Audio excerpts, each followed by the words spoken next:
Thank you so much for turning up for my presentation that was not initially scheduled. Nevertheless, I offered myself to make the presentation. The presentation is actually motivated by my personal experience as an academic administrator, a researcher, as well as a classroom lecturer. My presentation, as you can see on the presentation slide, is the globalization and transformation of higher education and what basically this portends for the African scholarship. And I will look briefly at the global trends in higher education, the African context, and then I will be able to wind up with the implication for the African scholarship. There are quite a number of pressures and challenges that are actually facing higher education environment. And this is not only in Africa, but around the world. For example, one of the key issues and challenges that is facing the higher education institutions and the entire sector is the declining funding. Funding both from the private sector as well as from government.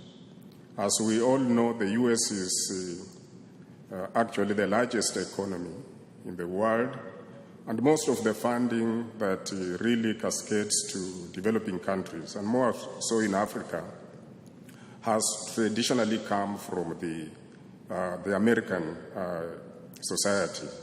And so when the American funding declines, it does really affect us directly in developing countries.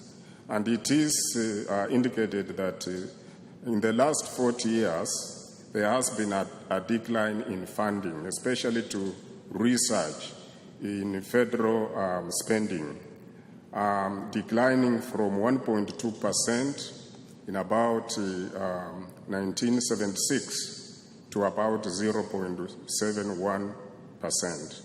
And so this basically means that in actual fact, in actual terms, this reduction also does affect the countries in Africa and other developing countries that have relied largely on the United States of America for funding, or their institutions, including the private sector.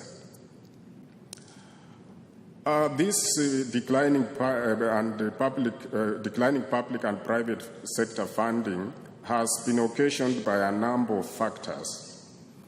One, of course, there is changing priorities within the government in terms of where they want to put money. And often research has suffered because of that prioritization. There is also generally a growth and proliferation of many knowledge service providers within the sector.